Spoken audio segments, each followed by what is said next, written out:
The first $1 million came from him. My voice sounded steadier than I felt, carrying across the federal courtroom with enough clarity to silence every whisper behind me. For one suspended second, nobody moved. Not the reporters packed shoulder to shoulder beyond the railing. Not the attorneys seated at the polished walnut tables. Not even Adrian Cole, the man whose name appeared on towers, shipping terminals, hospitals, and half the charitable foundations in New York. The air conditioning hummed above us. An old wall clock marked each second with a dry, unforgiving tick. I placed the certified corporate check on the evidence table with both hands. $1 million. The paper looked ordinary beneath the fluorescent lights. Cream-colored. Heavy stock. A dark blue seal in the corner. Nothing about it suggested fear, ruined careers, or the price powerful men believed silence should cost. Adrian watched me from 15 feet away. He wore a charcoal suit, a white shirt, and a tie the color of midnight. He looked exactly as he had on magazine covers and business programs. Controlled, unreadable, untouchable. But I had learned something about Adrian Cole during the 14 days that had brought us to that courtroom. His face revealed almost nothing when he was angry. It became perfectly still when he was afraid. That morning, he looked carved from stone. His lead attorney rose slowly. Charles Whitmore was the kind of man corporations hired when they wanted a problem buried beneath procedures, delays, and words no ordinary person could afford to challenge. His silver cuff links caught the light as he buttoned his jacket. Claire Bennett, are you asking this court to believe that my client voluntarily gave you $1 million? No, I answered. I am asking the court to examine the evidence. Several reporters leaned forward. Whitmore glanced at the check, then back at me. What was this payment for? My fingers tightened around the edge of the witness stand. I could smell lemon furniture polish and old paper. My mouth had gone dry 10 minutes earlier, but I had refused the glass of water beside me. I did not want anyone to see my hand shake. It was offered in exchange for my resignation, my signature on a confidentiality agreement, and my promise to leave New York before sunrise. The courtroom stirred. The sound moved through the benches like wind through dry leaves. Judge Evelyn Harper raised one hand, and silence returned. She was in her early 60s, with sharp eyes and the patient expression of someone who had spent decades listening to powerful people explain why rules should bend around them. Continue, Claire Bennett. I looked at Adrian. He did not look away. 2 weeks earlier, I would have lowered my eyes. Everyone at Cole Dominion did. Senior executives stopped talking when he entered a room. Assistants stood straighter. Security officers touched their earpieces even when nothing was happening. Adrian never raised his voice. He never needed to. Power followed him quietly. That was what made it dangerous. Adrian Cole gave me a choice, I said. Leave with the money, or stay without the protection he claimed I needed. Whitmore approached the witness stand. Protection from whom? He did not specify. Did he threaten you? Not directly. A faint smile appeared on Whitmore's face. He believed he had found the opening he needed. Then the defendant did not threaten you. He described consequences. Then he offered to prevent those consequences if I obeyed him. The smile vanished. One attorney at the defense table stopped writing. Another leaned toward Adrian and whispered something. Adrian ignored him. His eyes remained fixed on mine, dark and steady, as though the rest of the courtroom had faded away. I remembered those same eyes across a glass desk 60 floors above Manhattan. Rain had covered the windows that night, turning the city lights into blurred streaks of gold and white. A first-class airline ticket had rested beside the check. A 6-month apartment lease had been placed on top of a signed resignation letter. Everything had been arranged. Everything had been decided. All I had been expected to do was become grateful. Judge Harper looked down at the check. What did you do with the payment? I deposited it into my attorney's trust account. We documented the transaction, preserved copies of the original instrument, and asked the court to place the funds under supervision until their legal status could be determined. Whitmore turned sharply toward me. It was the first genuine reaction I had seen from him. You deposited it? Yes. You accepted the money? I preserved the transaction. For what purpose? I let the silence stretch. Not for the reporters. Not for effect. I needed one breath before saying the words that had cost me my job, my home, and every comfortable lie I had once believed about the company where I worked. As evidence that Cole Dominion attempted to silence a whistleblower and potential federal witness. Voices rose across the gallery. Shoes scraped against the floor. Someone near the back whispered, "My God." Judge Harper called for order, and the room slowly settled. Adrian finally moved. Not much, just one slow breath, followed by the smallest tilt of his head. To anyone else, it might have looked like disappointment. I knew better. He had expected fear, gratitude, hesitation, perhaps guilt. He had not expected preparation. Whitmore lowered his voice. "You signed the agreement." "Yes." "You accepted the check." "Yes." "You allowed my client to believe you intended to leave." "Yes." "Then how is your conduct anything other than deception?" I thought of my brother Noah. His work boots beside my mother's back door. His final voicemail still saved on my telephone. His name buried inside a file marked closed. I looked past Whitmore and directly at Adrian. "Powerful men call it negotiation when they hide the truth," I said. "People like me have to call it survival." The clock ticked once, twice. Adrian's jaw tightened. That was all. Judge Harper examined the documents before her. "The check will remain provisionally admitted, subject to authentication and the court's final determination regarding the disputed funds." A murmur rolled through the gallery. Whitmore returned to his table, but his confidence had changed. It had become sharper, more desperate. I knew then that the check was only the beginning. Across the room, Adrian leaned toward the microphone in front of him. His attorney reached out to stop him, but Adrian spoke anyway. "Ask her where she found the file." Judge Harper frowned. Whitmore froze. Every reporter in the room seemed to inhale at once. My pulse struck hard against my throat.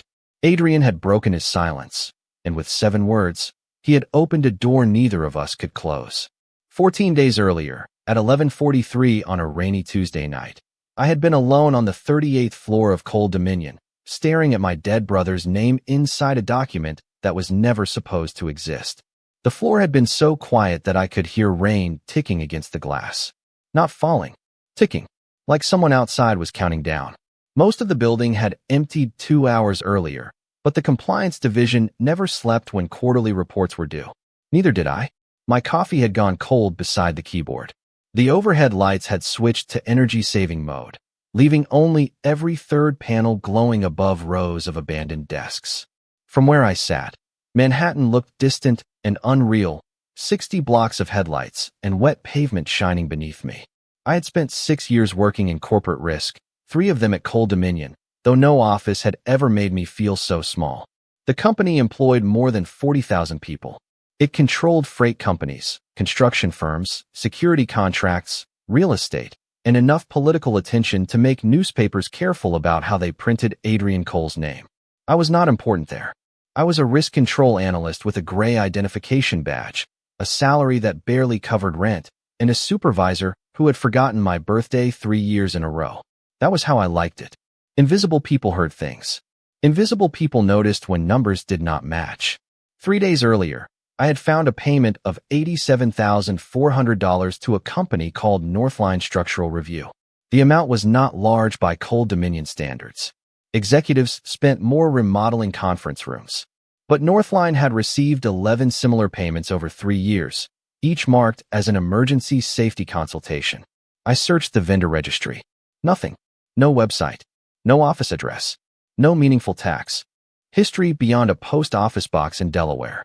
I should have flagged it and gone home. Instead, I followed the transaction through the internal audit portal.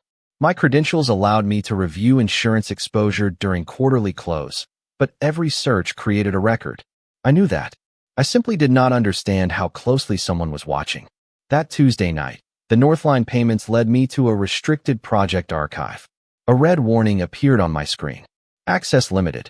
I stared at it while the rain tapped faster against the windows. Restricted files were normal, but not when they involved safety claims assigned to my department. I opened the insurance index and followed an archived reference number. The warning disappeared. A folder opened. Inside were maintenance reports, settlement agreements, internal messages, and photographs from a warehouse in Red Hook. I recognized the building before I recognized the date. 3 years earlier, part of its roof had failed during an overnight shift. The public report blamed heavy snow, a delayed inspection, an employee error. 3 workers died. One of them was my brother. My hand slipped from the mouse. The office chair rolled back several inches, its wheels whispering across the carpet. For a moment, I could not breathe. Noah's name appeared near the bottom of a scanned incident summary. Bennett, Noah James. Equipment technician. Age 26. I had seen those words on hospital forms, insurance letters, and the small brass plaque my mother kept in her kitchen. Beneath his name was a sentence I had never seen. The employee reported structural instability 48 hours before the incident. Notification was not escalated. I read it twice. Then a third time. The official investigation had stated that no warning had been received.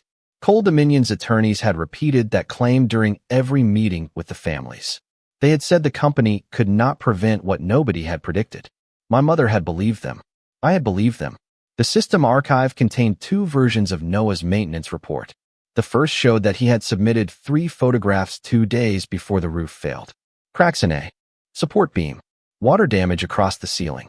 A written warning that the west section should be cleared until an engineer arrived. The second version carried a different timestamp.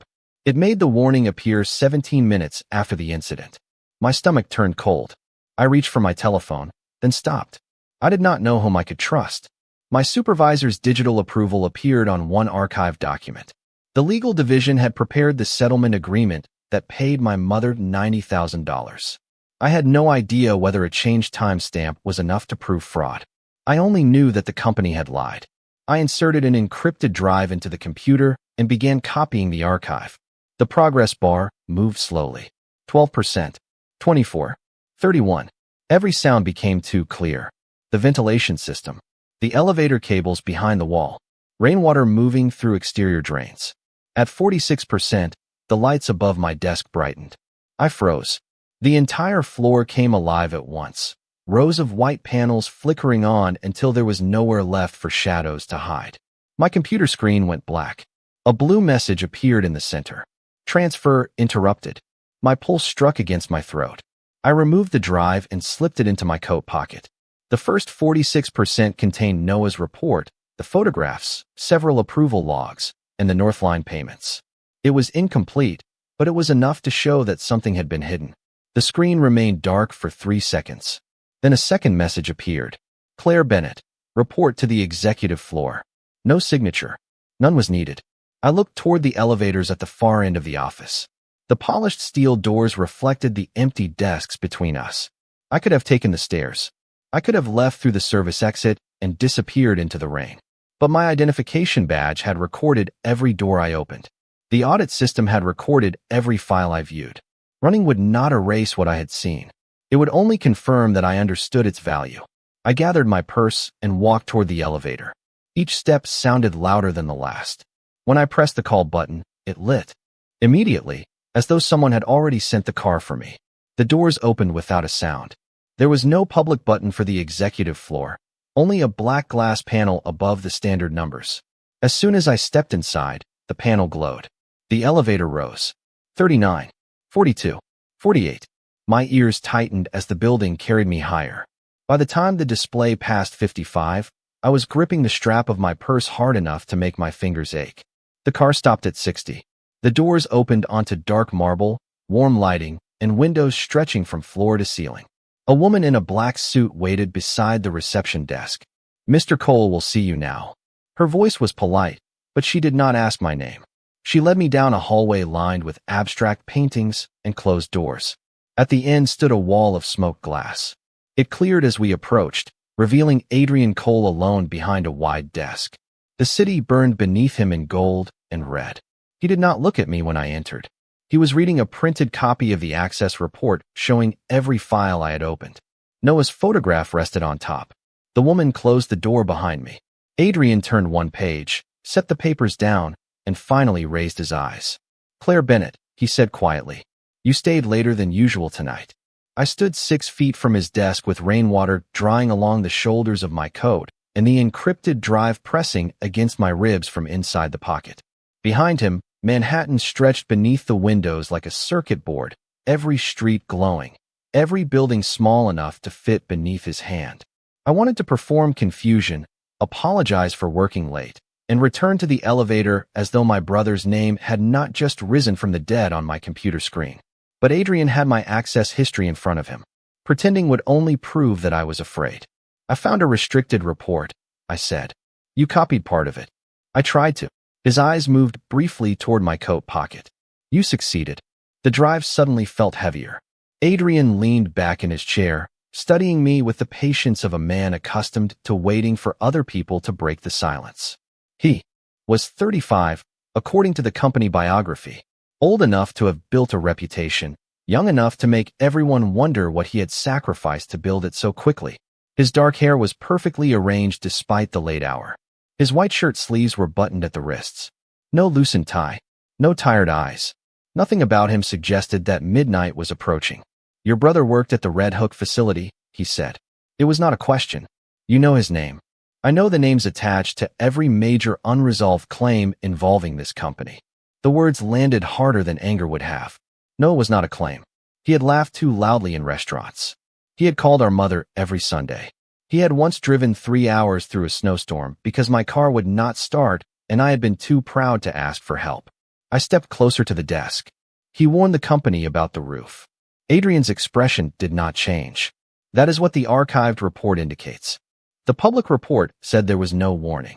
The public report contained the findings approved at the time. Approved by whom? His gaze held mine. Sit down, Claire. I would rather stand. Something moved behind his eyes. Surprise, perhaps. People did not refuse Adrian Cole in his own office. I had watched senior executives agree with him before he finished speaking. But I was no longer standing there as an employee protecting her career. I was standing there as Noah's sister. Adrian opened a drawer and removed a black folder. He placed it between us.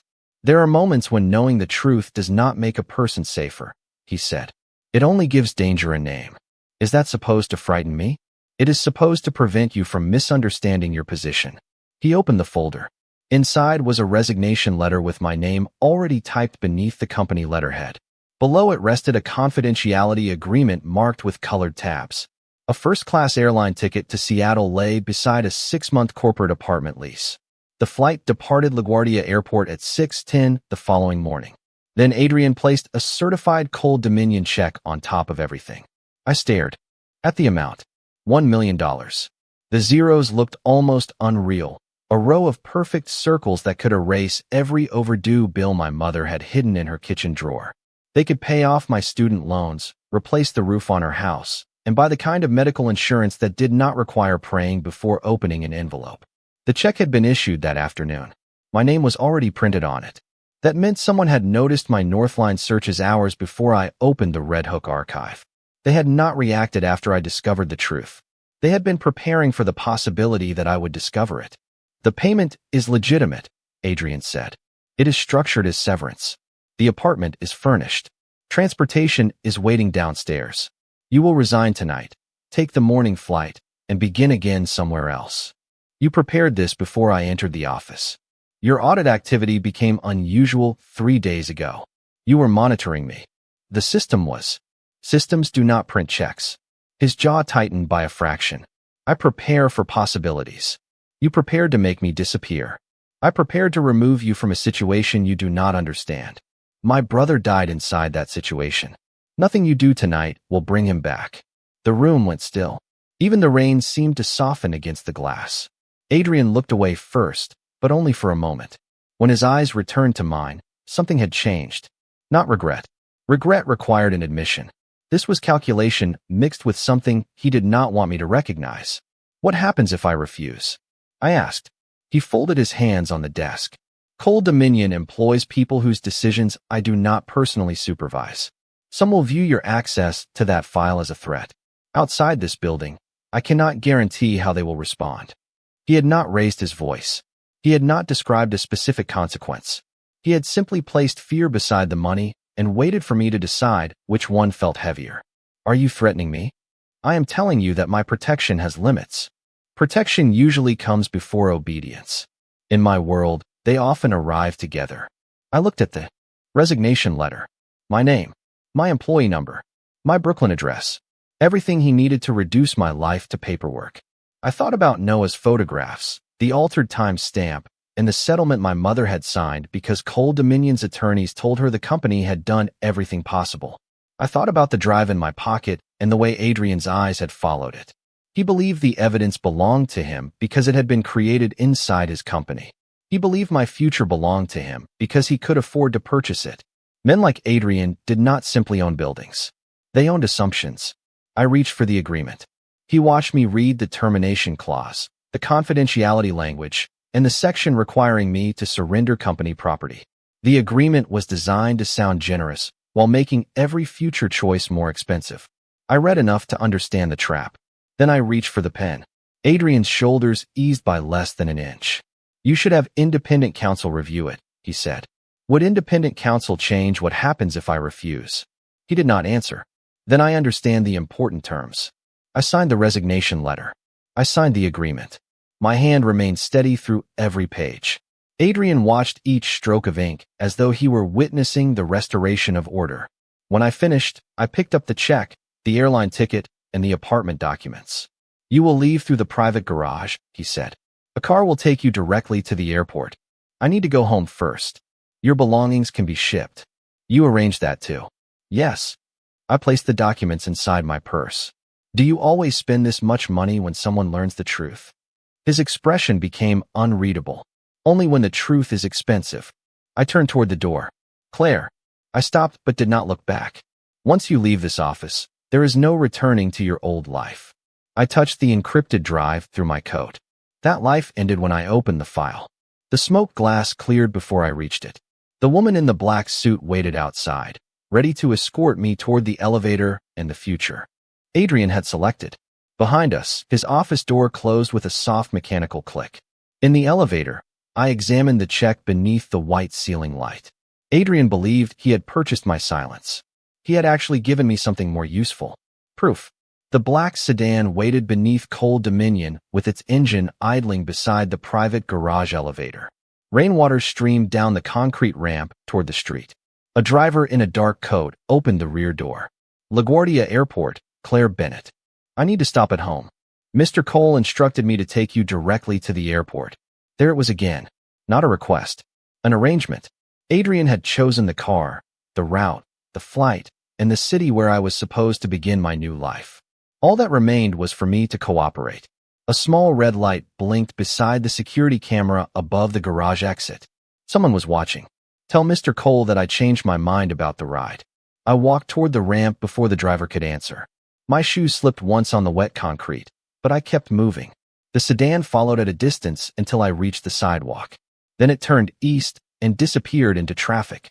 I stood beneath an awning with a check for $1 million in my purse and $12 in my checking account. The contrast might have been funny if my hands had not been shaking. I took the subway downtown. At that hour, the train was nearly empty. A hospital worker slept against a window. A college student watched a silent video. An older man held a paper grocery bag between his shoes. Ordinary people returning to ordinary lives. I wondered how many of them worked for companies that had decided their safety was an acceptable expense. I searched my telephone for the name I had seen months earlier on a legal aid article pinned to the office kitchen bulletin board. Maya Reynolds. Whistleblower attorney. Former federal prosecutor. Her website listed an emergency number beneath the words corporate retaliation, fraud, and evidence preservation. I called before fear could talk me out of it. She answered on the fourth ring. Reynolds. My name is Claire Bennett. Until tonight, I worked for Cole Dominion. Silence. Not confusion. Attention. Are you somewhere safe? She asked. I am on a subway. Are you being followed? I looked through the window into the next car. Nobody moved between us. I do not know. Do not go home. Do not contact anyone from the company. Do you have documents? Part of an internal archive. Are they on a company device?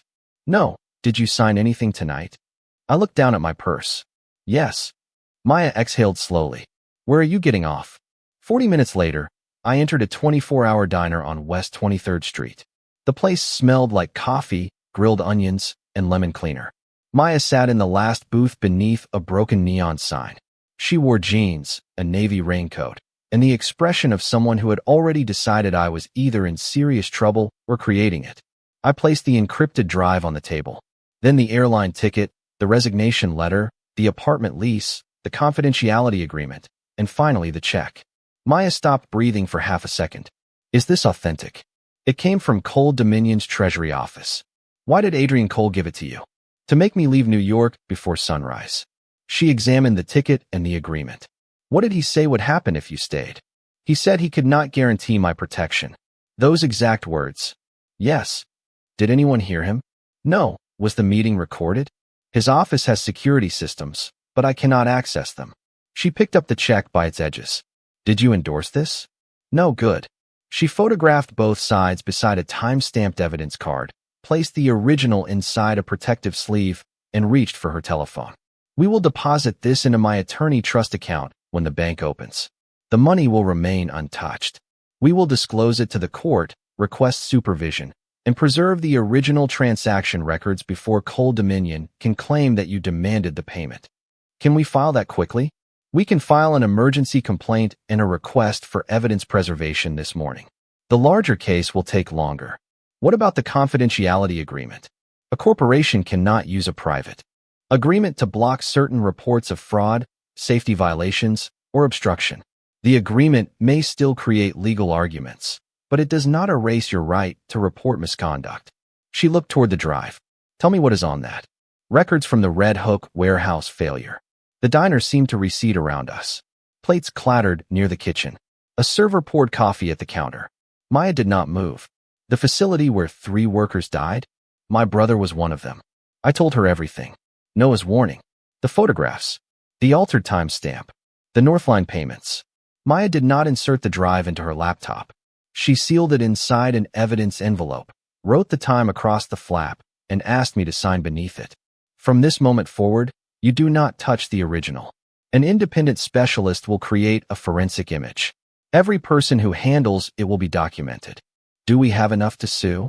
We have enough to request preservation orders and protection against retaliation. She held my gaze. More importantly, we have enough to stop running. That sentence stayed with me through the rest of the night. At 8:47 the following morning, Cole Dominion's bank confirmed that the check was authentic. At 9:15, Maya deposited it into her attorney trust account with written notice that the funds were disputed and would not be used without agreement or court authorization. At 10:12, she filed an emergency complaint alleging retaliation, fraudulent concealment, and interference with a potential witness. She also requested an order preventing the destruction of records connected to Red Hook and Northline structural review. Copies were served on Cole Dominion, the relevant regulators, and the company's board. By late morning, the filing had reached a business reporter. Cameras gathered outside company headquarters before noon. I had not slept. I had not changed clothes. My hair still smelled faintly of rain and diner coffee. Maya offered to let me leave through a side entrance. No, I said. They wanted me to disappear. We stepped onto the sidewalk together. Reporters called my name from behind the barricade. Across the avenue, 3 black vehicles stopped in front of Cole Dominion. Security officers emerged first. Then Adrian stepped out. His gaze moved past the cameras, past the lawyers, and found me immediately. He waited for the traffic signal, then crossed toward us as the city seemed to hold its breath. When he stopped several feet away, his voice was low enough that only Maya and I could hear it. You missed your flight. I held the bank receipt between 2 fingers. No, I said. I changed the destination. Adrian looked at the receipt as though it were the first object in years that had refused to obey him. Behind us, questions bounced between the stone buildings. Cameras flashed. Car horns sounded from the avenue. Somewhere above the entrance to Cole Dominion, the company flag moved in the cold morning wind. Adrian did not glance at any of it. You placed the money in a trust account. Yes. And filed before the deposit cleared. Maya understands timing. His eyes shifted toward her. Maya stood beside me with a folder pressed against her chest. So does your legal division, she said. They have been served. Adrian's expression remained calm, but the security officers behind him began speaking quietly into their microphones. Claire, you need to come inside. No, this sidewalk is not secure. It is public. That does not make it safe. Neither did your office. The words reached him. I saw it in the sudden stillness of his face. Maya moved half a step forward. Any communication with my client goes through me. Adrian looked at her, then back at me. Is that what you want? It is what I chose. He nodded once. No argument. No command. He returned to the vehicle and disappeared behind tinted glass. I believed that would be the end of our confrontation for the day. I was wrong. By noon, Cole Dominion issued a statement claiming that I had removed confidential information after being denied advancement. I had never applied for a promotion. Early that afternoon, an anonymous source told a business program that I had demanded money before resigning. Later, a photograph of the check appeared online without the attorney trust receipt beside it. One headline called me a disgruntled employee. Another called me an opportunist. By sunset, strangers were debating my character on television as though they had known me for years.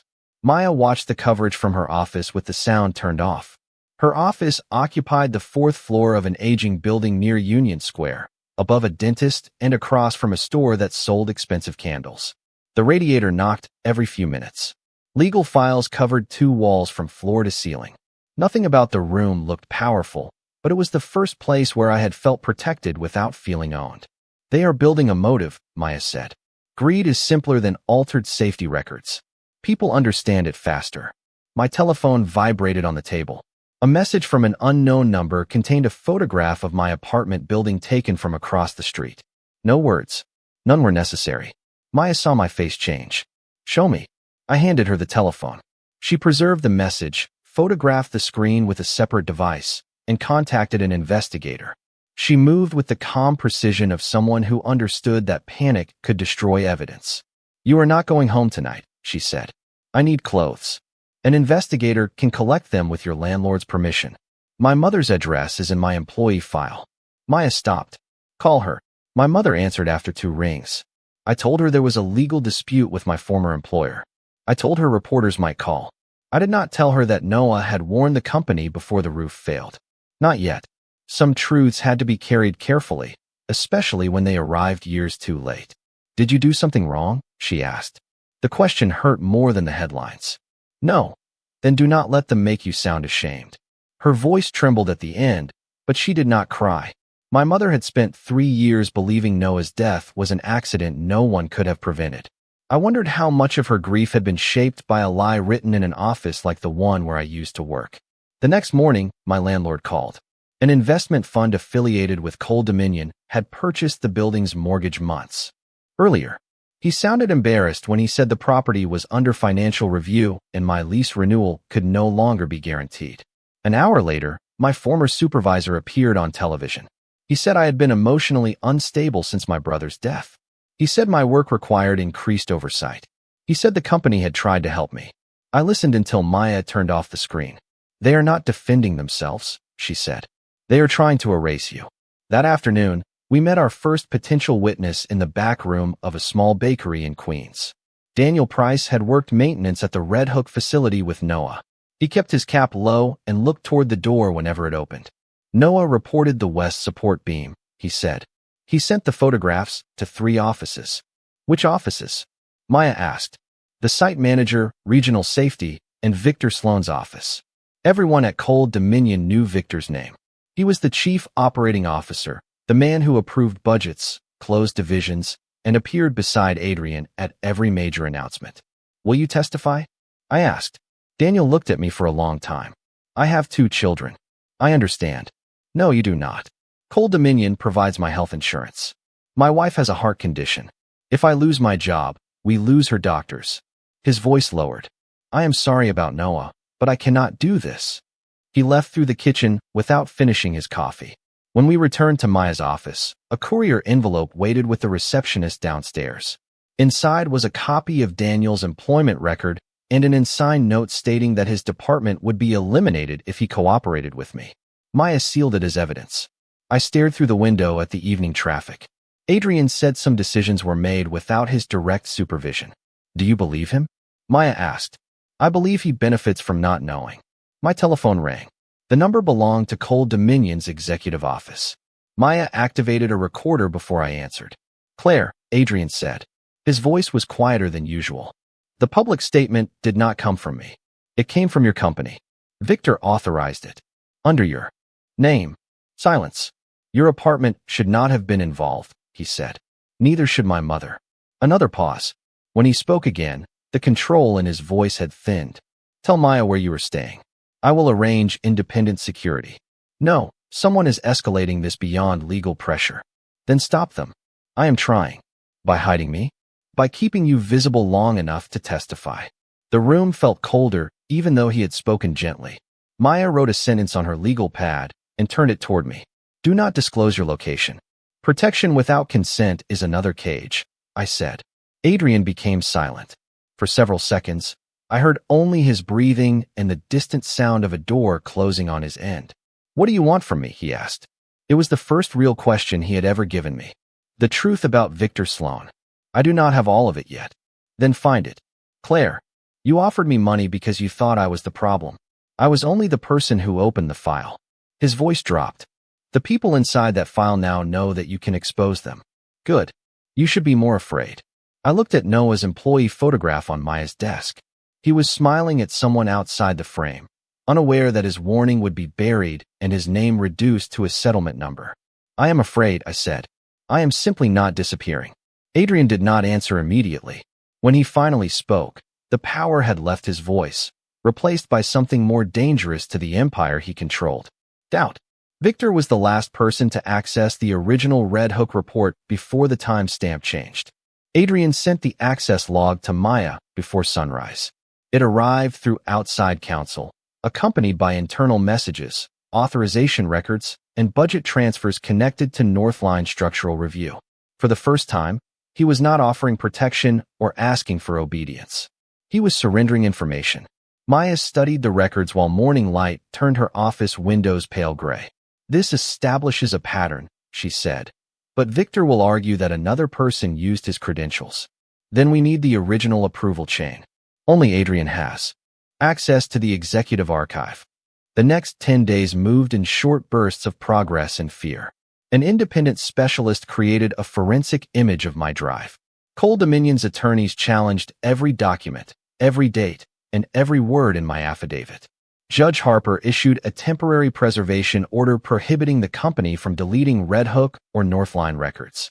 She also barred Cole Dominion from contacting my landlord, my mother, or any potential witness except through counsel. Daniel still refused to testify, but he gave Maya permission to preserve a voice message Noah had sent him 2 days before the warehouse failure. Noah's voice filled Maya's office late one evening, clear and impatient, exactly as I remembered it. He said the West support beam was getting worse. He said money assigned to repairs had disappeared. He said he had sent the photographs to Victor Sloan's office because regional safety had stopped answering. I listened once. I could not listen again. Maya sent the recording to Adrian through his attorney. The following morning, he requested a monitored conference call. I heard Noah's message, he said. His voice sounded rough, as though he had not slept. He sounded like you. Do not turn him into a way to understand me. That was not what I meant. Then tell me what you meant. He took a breath. He believed the system would work if he reached the right person. I built a company where reaching the right person meant reaching someone who wanted the problem to disappear. For the first time, he had not separated himself from what the company had done. What happens now? He asked. You give the archive to Maya. It contains records that can destroy Cole Dominion. That is not an answer. Silence stretched across the call. What do you want from me, Claire? Not your money. Not your protection. Your testimony. If I do that, the board will remove me. Then you finally understand what your choices cost. He did not respond for several seconds. No private meetings, I continued. No surveillance. No security unless Maya approves it. Every document goes through counsel. You do not decide what is best for me. Agreed. The word came quietly. No bargaining. No condition. That was the moment I first believed he might be capable of change. Not because he apologized. Not because he sounded tired. Because a man who had spent his life controlling every room had finally accepted rules written by someone else. On the 13th day, Victor called an emergency board meeting and accused Adrian of arranging the payment with me as part of a private scheme. On the 14th morning, we entered federal court for the hearing on evidence preservation, retaliation, and control of the disputed funds. That was how I found myself placing the check before Judge Harper and telling the room that the first $1 million had come from Adrian. After he interrupted the hearing and told Whitmore to ask where I had found the file, Judge Harper ordered a recess. Adrian met with his attorneys for 20 minutes. When court resumed, Whitmore rose with a face that had lost all color. Your Honor, Adrian Cole has elected to testify. He understands that his statements may be used in related civil or criminal proceedings. Judge Harper looked directly at Adrian. Is that your decision? Yes. Has anyone promised you favorable treatment? No. Has anyone forced you to testify? Adrian looked at me before answering. No, he took the witness stand and swore to tell the truth. The courtroom became so quiet that I could hear the fabric of his jacket move as he sat down. Maya approached first. Did you authorize a payment of $1 million to Claire Bennett? Yes. Why? To persuade her to resign, sign a confidentiality agreement, and leave New York. A murmur moved through the gallery. Did you believe the arrangement was lawful? I believe my attorneys could structure the payment in a way that reduced my legal risk. That was not my question. Adrian's face remained still. I knew the purpose was to silence her. Whitmore lowered his head. Maya continued. Did you know the Red Hook report had been altered? Not when Claire found it. When did you learn? After she filed the complaint, and I reviewed the executive access logs. Who had authority over the original report? Victor Sloan, 2 regional safety officers, and me. Did you alter it? No. Did you investigate whether Victor had altered it when the families first raised questions? Adrian's eyes moved toward me. No, why not? Because the company had settled the claims. Reopening the investigation would have threatened contracts, lenders, and several acquisitions. You chose not to know. He held my gaze. Yes. That single word changed the room. He did not defend it. He did not hide behind a committee, a policy, or an attorney. He let the choice belong to him. Maya placed a sealed storage device on the evidence table. Do you recognize this? It is a verified copy of Cole Dominion's Executive Authorization Archive. Victor stood from the defense table. That information is privileged. Judge Harper ordered him to sit and directed his attorney to make any objection through proper procedure. Maya continued. Who provided the archive? I did. What does it contain? The original Red Hook report, Noah Bennett's photographs, communications directing regional safety to delay the inspection, Northline payment records, and documents related to the settlements. Victor's composure finally cracked. He is lying to protect himself. Adrian turned toward him. No, I am telling the truth knowing that it will not protect me. Maya returned to the check. Do you claim a right to recover the $1 million from Claire? Whitmore rose. Adrian answered before his attorney could object. No, why? The payment was issued to her. The silence I demanded in return was the part one had no right to enforce. Judge Harper ordered the executive archive sealed and transferred to a court-appointed forensic examiner. She extended the evidence preservation order, prohibited further retaliation, and referred the record to federal prosecutors and workplace safety regulators. She also placed the $1 million under court supervision. With Adrian's waiver of repayment and strict accounting requirements, the court later permitted a limited portion to cover independent forensic work and litigation expenses. Adrian had offered the money to end the case before it began. Instead, it paid for the experts who proved what his company had hidden. Cole Dominion's board suspended him that evening. He resigned before they could complete the removal vote. The legal consequences did not arrive in a single dramatic afternoon. They came slowly, through interviews, subpoenas, forensic reports, and months of testimony. The court-appointed examiner authenticated the original Red Hook records and confirmed that the timestamp had been changed through credentials assigned to Victor's office. Investigators traced Northline structural review to accounts controlled by 2 Cole Dominion executives and an outside contractor. Daniel eventually testified after the court issued protection against retaliation, and Cole Dominion agreed to preserve his family's health coverage. 6 months after the first hearing, federal prosecutors charged Victor and 2 regional officers with fraud, obstruction, and witness retaliation. Cole Dominion entered a consent agreement requiring an independent compliance monitor, a new board oversight committee, and compensation for the affected families. Adrian was not charged with altering the records, but his testimony and company files established that he had ignored warning signs and attempted to silence me. He surrendered his executive position, resigned from every board he controlled, and placed a large part of his remaining ownership interest into the compensation fund. My mother learned the truth in a quiet conference room, not from a headline. She held Noah's original report in both hands and traced his signature with one finger. He tried to protect everyone, she whispered. Yes, I said. Now everyone will know.